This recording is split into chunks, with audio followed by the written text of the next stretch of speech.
Oh, welcome to today's deep dive. I actually want to start today with a question that is probably going to annoy you. It certainly annoyed me when I first read through the prep materials for this deep dive. Oh, I love starting with annoyance. It usually means we're about to hit a nerve. What's the question? The question is, why do you think you don't have the thing you want yet? And I'm not talking about the small stuff like, a new pair of shoes or whatever. I mean, the big thing. Right, the big life stuff. Yeah, the relationship where you don't feel anxious all the time, or the financial security where you aren't checking your banking app with one eye closed, the career that actually fulfills you. We all have that one thing that feels like it's just Hovering. exactly hovered. Yeah, it's the paradox of the thing that's just out of reach. You can see it, you can visualize it, you can almost taste it.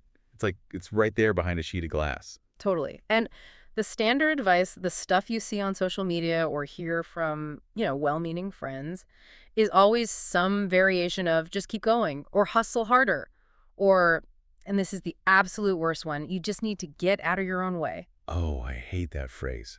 Get out of your own way. Why? I mean, it's technically true, isn't it? Based on what we're looking at today. It is technically true, but it's incredibly shaming. Uh-huh. It implies that you are sabotaging yourself on purpose. Like you're doing it intentionally. Right. It implies that you woke up this morning, looked in the mirror, and said, you know what? I think I'll ruin my chances at happiness today. That sounds like a really fun Tuesday. Which nobody does. Consciously, nobody does that. We are all trying our best. We are all desperately pulling on the door handle. But the door won't open. And that is really where today's deep dive begins. We are looking at a fascinating set of materials today that deconstructs what it calls the architecture of the self. The architecture of the self. I love that term. Yeah, and the central argument here is that the reason you are stuck isn't because you're lazy or unlucky or broken. It's because you are operating in a building your mind that was constructed with a fatal design flaw regarding your desires. And to stick with that architectural metaphor, the source material offers an image that I think frames this entire discussion perfectly. Let's hear it. Imagine you are standing outside a locked door. That door is the barrier between you and the dream life, the security, the relationship. You are banging on it. You are kicking it. You are trying to pick the lock. You are literally screaming at the universe to open it. But it stays shut. It stays completely shut. And do you know why? Yeah. Because the handle is on the inside. Oof. That's basically a horror movie trope, but applied to psychology. The handle is on the inside. It's terrifying, but it's the fundamental shift we have to make today. We spend our entire lives trying to manipulate the external world, the outside of the door. Right, we change jobs, we change partners. We move to a new city, we go on diets, we try new budgeting apps. We're doing all this exhausting work on the exterior. But the mechanism that actually opens the door to the reality we want is located deep inside the architecture of our own psyche. So if the handle is inside, that means we are the ones locking ourselves out. In a way, yes, but not consciously. You aren't holding the door shut with your own hands. The furniture of your subconscious mind is essentially piled up against it, barricading it. Wow. Okay, so today we are going to look at that furniture. We're going to look at the blueprints of this house. We're going to analyze the bricks that build the wall, the mortar that holds them together, and this is the part I'm honestly most excited about, the sledgehammer. We need to break it down. I do love a good demolition. But before we pick up the sledgehammer, we need to understand what we're actually breaking. The material refers to the mind as a construction site. It does. And this distinction is so important because most of us view our personality as a fixed, solid thing. We say things like, I'm just an anxious person. Or I'm just bad with money. Exactly. I'm just unlucky in love. We treat these traits like they are our eye color or our height, just biological facts. But the research suggests that your psyche is a construction project that started the exact moment you were born. So we weren't born anxious. We weren't born thinking money is scarce and scary. Not at all. When you were born, you were a completely blank slate, pure potential. You were a biological machine ready to receive input. But from the moment you took your first breath, your 5 senses started recording. Like a camera constantly rolling. High definition, video, audio, smell, touch. You started collecting data to build a map of how the world works. And this data forms the bricks. Correct. The bricks are the fundamental beliefs and memories that make up your worldview. To really illustrate this, the source material uses a theoretical case study. Let's give her a name. Let's call her Sarah. Sarah's going to be our avatar for the listener today. Okay, Sarah. Now, imagine Sarah is 30 years old. She wants a happy marriage, she wants to feel abundant, but she's stuck. To understand why she is stuck at 30, we have to go back to when Sarah was 3 years old. The formative years, the blueprint years. Let's look at what we can call the relationship bricks. Sarah is a toddler. She's sitting in the living room playing with her blocks. Her parents are in the kitchen. Suddenly, she hears a change in tone. Her father's voice gets loud. He starts yelling. Okay, let's pause right there. This is a super common scenario. Parents fight. It just happens. It happens to adults. But Sarah isn't an adult. She has absolutely no context for what is happening. Right, she doesn't know about the mortgage or the stress. She doesn't know dad is stressed about a deadline. She doesn't know mom forgot to pay a bill. All she knows, on a pure biological level, is that the two giant beings who ensure her survival are in conflict. Her heart rate spikes. Cortisol floods her little system. She feels intense fear. So she's not analyzing the argument. She's just internalizing the threat. Exactly. And in that specific moment of high emotion, she lays a brick in her subconscious foundation. She cements a truth about the world. That brick might say, men are scary, or when men get loud, my life is in danger. And because she's 3, she can't rationalize it later and say, oh, dad was just having a bad day. It just sits there in the foundation. It becomes a load-bearing wall. Yeah. Now let's add another brick. Maybe the dad isn't a yeller. Maybe he's just emotionally absent. He comes home, sits in front of the television, and completely ignores the mother. Which is another very common dynamic. It's very common. He never brings flowers, Yeah. never offers a hug, never says, I love you out loud. Sarah watches this every single day. She observes that love looks like distance. Oh, wow. She lays a brick that says, relationships are cold. Or worse, I have to be invisible to be loved. And these bricks aren't just floating around in the ether. They are building a physical structure that she is going to live inside for the rest of her life unless she actively demolishes it. Precisely. And the walls aren't just about love and romance. The money bricks are arguably even thicker for most people. Oh, the money stuff. I felt this part of the reading in my soul. I really did. Let's go back to Sarah. But now she's 6 years old. She asks for a toy. Let's say it's a shiny red bicycle. It's a pure, innocent desire. She just says, I want that. But her parents are operating out of their own financial stress, so they snap at her. They say, we can't afford that. Or they drop the absolute classic. Do you think money grows on trees? If I had $1 for every time I heard that phrase growing up, I wouldn't need to do a deep dive. I'd have my own private island. We all would. But let's actually deconstruct that phrase. Money doesn't grow on trees.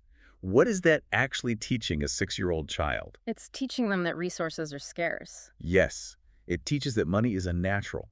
It's not part of the natural abundance of the world. It's hard to get. It requires suffering and toil. It creates a massive scarcity brick. But the source material points out something even darker than just scarcity. It talks about the moral dichotomy of money. This is the brick that stops people from becoming wealthy, even when they work incredibly hard. Imagine the parent tells Sarah, we can't have that big house because those people are rich, and we are poor, but we are honest. Oh, poor but honest. That is so insidious. The implication is crystal clear to a child. If you are rich, you must be dishonest, you must be greedy, you must be a bad person. And a child's primary drive is to belong to their family, right? Their tribe. Exactly. So if her family tribe believes that rich people are villains, then for Sarah to become rich later in life, she subconsciously believes she has to become a villain. She has to betray her own tribe to get the money. Which her brain will not allow her to do. Ah. So she creates a subconscious wall against wealth. She might say she wants money as an adult. She might work 60 hours a week trying to get it. But if she gets a bonus at work, Her subconscious, which is just trying to keep her a good, honest person who belongs to her family, will find a way to get rid of that money immediately. The car will suddenly break down. She'll lend it to a friend who never pays her back. She is protecting her core identity with the bricks she laid when she was 6. that is really heavy. It completely challenges the idea that we are rational decision makers. It sounds like we're just puppets acting out a script written by traumatized toddlers. In a lot of ways we are, but I know exactly what the skeptics listening right now are thinking. I think I know too, because I'm basically thinking it myself. I'm thinking, okay, sure, I have some childhood baggage. My dad was grumpy. We didn't have a ton of money, but I am an adult now. I have a college degree. I've been to therapy. I know logically that not all men are scary and that having money doesn't make me evil. Why can't I just change my mind? Why is this wall so incredibly hard to knock down? That is the crucial question of this entire deep dive. And the answer lies in the chemistry of the wall. If you just stacked dry bricks on top of each other, you could push the wall over with a gentle nudge. It wouldn't be stable at all. But this wall is concrete. It's reinforced concrete. Why? Because of the mortar. The mortar. Break that down for us. The source material makes a distinction here that is biologically accurate, even though it uses a metaphor. The belief, the actual thought, I am unworthy, is the brick. But the emotion attached to that memory, that is the mortar. So it's the feeling that locks the thought into place. Yes. Let's look at the brain for a second. Mm. When you experience a high emotion event, terror, shame, deep sadness, your amygdala lights up like a Christmas tree. The brain's alarm system. Exactly. And it signals to the hippocampus, hey, this is important. Record this in high fidelity. Never forget this. That intense emotion acts as a chemical glue. Yeah. It literally binds the thought to your neural architecture. So when Sarah's dad yelled, it wasn't just her filing away the information that dad is loud. It was the physiological state of terror. It was the adrenaline pumping through her veins. It was the urge to hide under the table. That emotion seeped into the cracks between the thoughts and hardened into cement. Which explains why positive affirmations often feel so useless. They absolutely can be. You can stand in front of your bathroom mirror every morning and say, I am worthy of love. But that is just a surface-level logical thought. It's a tiny pebble. And you are throwing a pebble at a bunker reinforced with 20 yms of hardened emotional cement. You can't break cement with a nice thought. You have to address the mortar. But before we get to the sledgehammer technique we promised, I want to touch on one more analogy from the source that perfectly explains why we keep repeating the exact same mistakes. The pantry analogy. I love this one. It perfectly explains why I keep dating the exact same type of person, even though I swore I wouldn't do it again. It explains exactly that. Imagine your subconscious mind as a kitchen pantry. It is stocked with ingredients you gathered from your past. You have the flour of conflict. You have the sugar of anxiety. You have the oil of scarcity. Sounds like a terrible cake, but go on. So your conscious mind, the adult version of you, decides, I want to bake a cherry pie. You want a sweet, tart, beautiful, peaceful relationship. You have the recipe. You know exactly what a cherry pie looks like. But then you go to the pantry. You open the doors. Do you have any cherries? No, I just have anxiety flour and conflict oil. Then you literally cannot make the pie. Yeah. It's physically impossible. You cannot manufacture a reality that you do not have the raw materials for. So what do? You get hungry for connection. You have to eat. So you take the ingredients you actually have, the conflict and the anxiety, and you bake the only thing you know how to make. I bake another bad relationship cake. You bake the same cake you've been eating since childhood, and then you serve it to a brand new partner and wonder why it tastes exactly like the last one. You are recycling the old bricks to build a new house. That is depressing, Yeah. but also weirdly validating. It means I'm not broken, I'm just understocked. You're stocking the wrong shelves. But here is where the deep dive gets really wild. Up until now, we've basically been talking about internal psychology, how you feel. But the source material argues that this wall doesn't just change how you feel, it changes what actually happens to you out in the world. It changes your physical reality. This is the manifestation part, and I want to be really careful here because our listeners are smart. They know that just thinking about a Ferrari doesn't make one drop out of the sky into your driveway. But the source frames this through a mechanism it calls the photocopy machine. Yes. And while the source uses a metaphor, what they're actually describing is a real neurological function called the reticular activating system, or the RAS. This is a bundle of nerves at our brainstem that filters unnecessary information so only the important stuff gets through to your conscious awareness. Sort of like the bouncer of the brain. The ultimate bouncer. Your brain is bombarded with millions of bits of data every single second. The hum of your refrigerator, the feeling of your socks against your feet, the exact shade of white on the wall next to you. If you paid attention to all of it, you'd go completely insane. You wouldn't be able to function. So the RAS filters almost all of it out. It only lets in what you have explicitly told it is important. And how do we tell it what's important? By what we focus on. By our core beliefs. By our bricks. Okay, let's look at the rice pilaf story from the source notes. This was such a weird, oddly specific example that I feel like we have to share it to make this concrete. It's the perfect example exactly because it's so mundane. It strips all the New Age mysticism away from the concept. So the narrator of the source material is at an event, and she eats a very specific type of rice. It's like a starch-free special dietary rice, not something you just find at the corner grocery store. Right. She's never heard of it before in her life. She eats it, and she absolutely loves it. She spends 10 minutes talking about it with the people around her. Wow, this rice is amazing. I need to find out where to buy this rice. She focuses her intense attention on it. In the metaphor, she puts the document on the glass of the photocopy machine. She hits print. And then what happens? She goes home. That very evening, her neighbor, a woman she has known for 10 years, calls her over and says, "Hey, I made way too much food tonight. Come over and have a plate."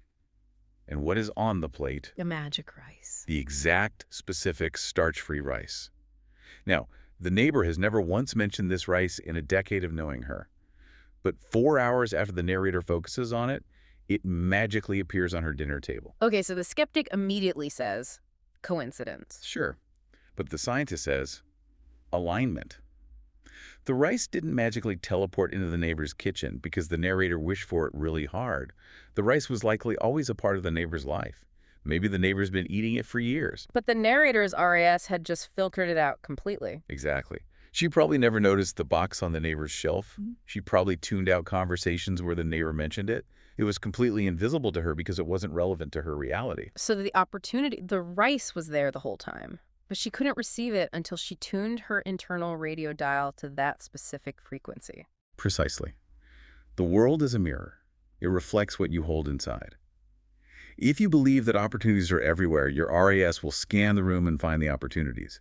If you believe that people are generally mean, your RAS will scan a room of 50 smiling people and lock onto the one person rolling their eyes. It's the red car syndrome. You buy a red Honda, and suddenly every single car on the highway is a red Honda.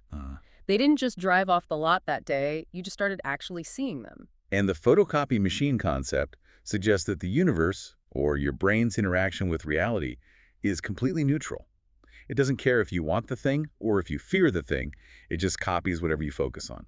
So if you believe it, the world will bring you evidence to prove you right. Always. And this brings us to what I think is the most controversial part of the source material. Social mirroring. Oh man, this part, I really struggled with this because it basically says that the people around us, our friends, our bosses, our romantic partners, are essentially actors reading from a script that we wrote. It demands a radical level of responsibility. The idea is that we summon specific versions of people based entirely on our internal expectations. Can we play this out? Because if my boss is a jerk, I really do not want to believe that I am the one making him a jerk. It's not that you are mind controlling him. It's much more subtle than that. Let's go back to Sarah. She had that brick we talked about. I am not enough. She feels deeply insecure. Okay. She goes to work expecting criticism. She projects an energy of defensiveness. She apologizes before she even makes a mistake. She's just vibrating with the energy of, please don't yell at me. Which is actually a vibration of, I expect you to yell at me.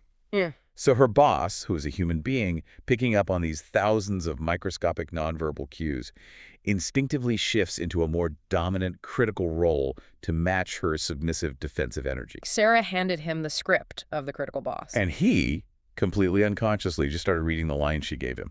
And if she had walked in with absolute grounded confidence, he almost certainly would have reacted differently. He would have read a different script. But let's look at how this works with friends, because this is where it gets really insidious. Yeah, let's hear it. Sarah is worried her new boyfriend is going to ghost her. She's starting to spiral. She meets her best friend for coffee. Sarah hasn't even said anything about the boyfriend yet, but she is broadcasting fear. She's sending out the panic signal. And her friend, being a good friend or a good mirror, picks up the signal. She says out of nowhere, you know, you have to be so careful. Men these days are trash. My cousin just got ghosted after 3 months of dating. The friend literally voices Sarah's internal fear. She becomes the shadow. She confirms the brick. And Sarah thinks, see, even my friend thinks so. It must be true. But the friend is just reflecting Sarah's pantry back to her. Exactly. We surround ourselves with people who confirm our worldview. If you actually want to change your life, you have to stop accepting those confirmations. Which leads us perfectly into the text message scenario. Because this was a beat-by-beat breakdown in the source material of how we ruin our own happiness using this exact mechanism. It is so painfully relatable. I think we need to walk through this slowly because everyone listening has been the person staring at the phone losing their mind. Oh, the text message spiral. It is a modern tragedy in 3 acts. Let's look at Act 1. The desire. Sarah meets a guy, they have a great date, she genuinely likes him, she wants to text him. Simple enough. Hey, had fun. Let's do it again. It should be that simple. But then, the bricks activate.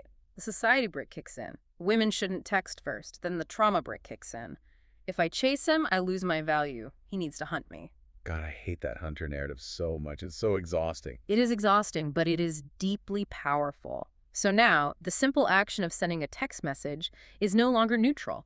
It is loaded with the mortar of fear, fear of rejection, fear of looking desperate. So Sarah types, she deletes, she types again. She takes a screenshot of the draft and sends it to the group chat. Guys, is this too much? Should I add an exclamation point? Should I remove the emoji? She calls in the board of consultants to validate her panic. And the consultants, who are reading the script of fear she just handed them, say, don't do it. Wait 3 days. Keep him guessing. They reinforce the wall. But let's say she decides to text them anyway. She hits send. Act 2. The silence. She hits send, but she does it with an energy of total lack.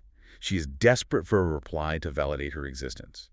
And nothing happens. He doesn't reply in 5 minutes. He doesn't reply in an hour. The typing dots aren't appearing. Now, in objective reality, maybe he's driving. Maybe he's in a meeting with his boss. Maybe he's just in the shower. The silence is completely neutral. But Sarah's internal architecture cannot handle the silence. Her RAS goes into absolute overdrive. It starts pulling up massive files from the abandonment folder. He hates me. I came on too strong. I'm going to die alone. She spirals completely. She is creating an entire vivid narrative of rejection where none actually exists yet. And here is the real kicker of this whole scenario.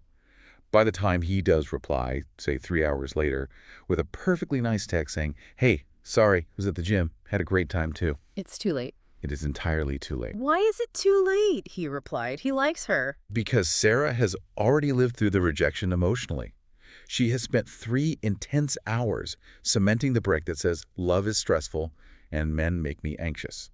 Even though the real-world outcome was positive, her internal process reinforced the wall. She punished herself. And the next time she goes to text him, she's going to be even more anxious. Exactly. She is poisoning the well of the relationship before it even starts. Okay, I have to stop you. I can't take it anymore. I am Sarah. We are all Sarah. How do we stop doing this? We know about the bricks now. We know about the emotional mortar. We know the photocopy machine is actively printing our nightmares. Right. The source material promised a sledgehammer. Give me the sledgehammer. I am so glad you asked. Huh. Because awareness is great, but demolition is better. The Sledgehammer Technique is a specific visualization and behavioral protocol designed to completely break these patterns. Step 1. Step 1 is surprisingly analog. You have to write it down. Why writing? Why not just think about it or meditate on it? Because thoughts are incredibly slippery.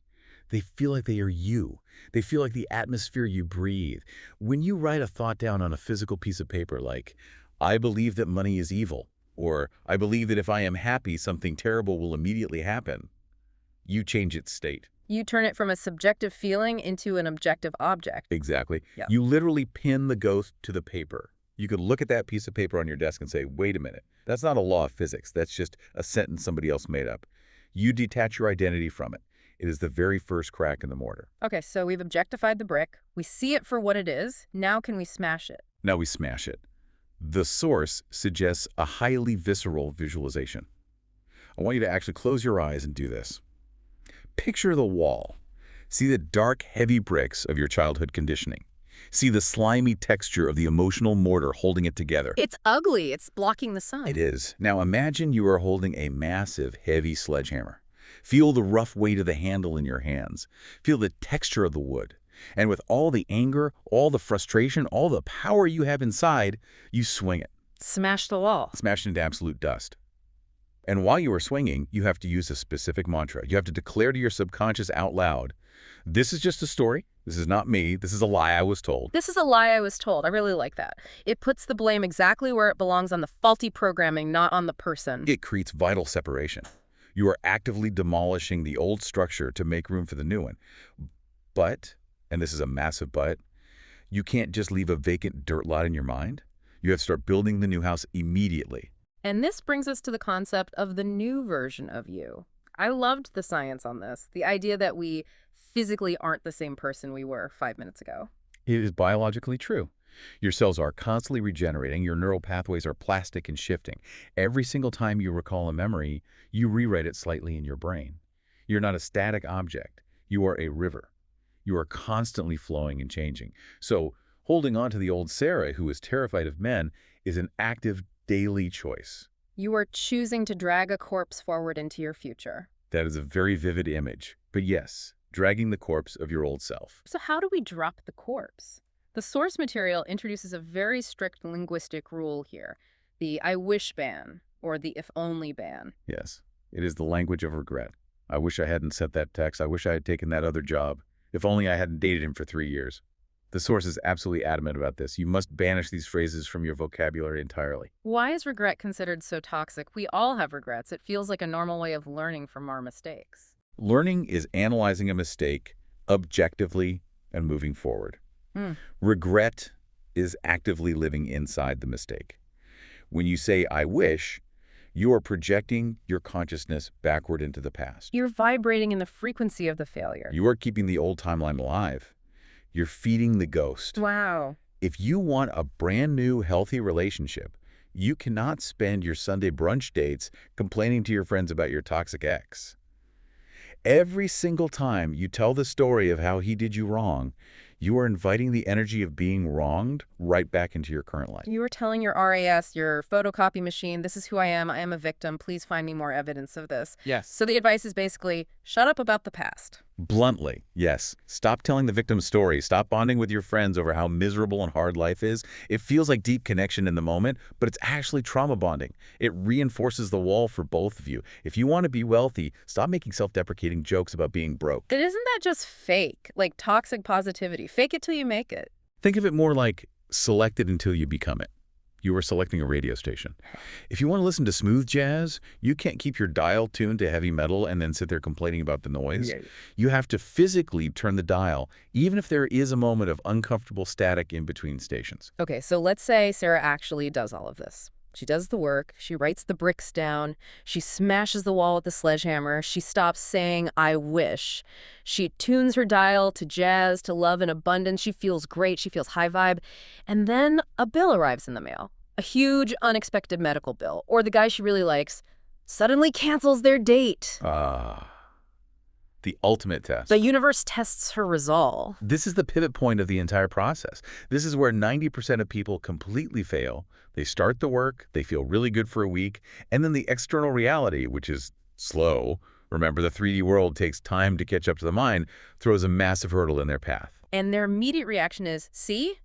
It didn't work. This manifestation stuff is stupid. I knew I was destined to be broken alone. Pass me the conflict flour. I'm baking a cake. They collapse. They look at the current reality, which again is just a delayed printout of their past thoughts, and they accept it as the final, absolute truth.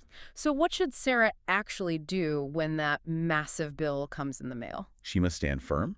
She must stand tall, upright, completely unshakable. She must look at the lack of money in her bank account and say, I see you, but you are just the old reality clearing out. You are the very last echo of my old shout. I am not moving. My new reality is abundance. I have to say, that requires a level of delusion that I actually kind of admire. To look at an empty bank account and confidently say, I am abundant. It's not delusion, it's leadership. You are leading your life instead of just constantly reacting to it. You have to prioritize your internal vision over the external evidence just for a little while. Yeah. You have to believe in the cherry pie before you actually see the cherries. And there is a deeper, almost spiritual component to this concept of standing firm, isn't there? It connects deeply to the idea of surrender. It does. And this is the beautiful paradox that wraps this whole deep dive together. Why does Sarah actually want the big house? Why does she want the marriage? To feel safe, I guess. To feel happy, to feel worthy. Exactly. The external things, the money, the ring, the job title, are just symbols for internal states. Peace, safety, belonging. The paradox is this. As long as you desperately need the external thing to fix your internal state, you are constantly signaling lack. You are signaling to the universe, I don't have it. And the photocopy machine prints more lack. Exactly. But when you stand firm, when you say, I am actively carrying this wall, I am inherently worthy, and I am going to be okay right now, today, with or without that text message, you stop feeding the mortar of fear. You surrender that desperate, suffocating grip. And that's when the door finally opens. That is usually exactly when the neighbor knocks on your door with the plate of magic rice. Because you aren't starving for it anymore, you're just ready to receive it. Needing implies lack. Having implies gratitude. The universe photocopies gratitude. Wow. We have covered a massive amount of ground today. I feel like I need to go home and just stare at a wall for a few hours. Or smash one. Or smash one. Definitely smash one. Huh. Let's do a quick recap of the blueprint before we sign off. We started with the locked door. The handle is on the inside. Stop trying to change the outside. We went to the construction site. We talked about how childhood observations become solid bricks of belief, which are cemented together by the mortar of intense emotion. We talked about the RAS, the photocopy machine, how your specific focus dictates your physical reality, the rice pilaf story. We talked about social mirroring, how we hand scripts of our own fears to our friends and our bosses and then get mad when they read the lines we gave them. And we walk through the agony of the text message spiral. And finally, the sledgehammer. Write the belief down, smash it visually, ban the language of regret, and stand absolutely firm when the universe tests you. It sounds like a lot of hard work. It is work, but living your entire life inside a house with no windows and walls made entirely of fear is a lot more work. That is the absolute truth. So here is the challenge for our listeners today, and this is a tough one. For the next 24 hours, I want you to treat the world entirely as a mirror. Yes, every single interaction. If your boss annoys you, if your partner ignores you, if the barista gets your coffee order wrong, do not get mad at them. I mean, you can feel the anger, but then stop and ask yourself, which brick in my wall are they pointing to? What script did I hand them this morning? Yeah. It is a very confronting question. It's annoying. But it is the only question that actually leads to freedom. It shifts you from being the victim to being the architect. Beautifully put.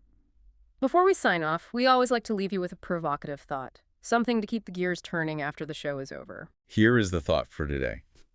If you knew, truly, 100% knew, that every single thought you had was being instantly 3D printed into your future reality, what would you dare to think about right now? I know exactly what I'd be thinking about, and it definitely isn't my credit card bill. And I bet it isn't your ex either. Definitely not. Friends, thank you so much for joining us on this deep dive. Grab your sledgehammer, smash those walls, and we will see you on the other side. See you there.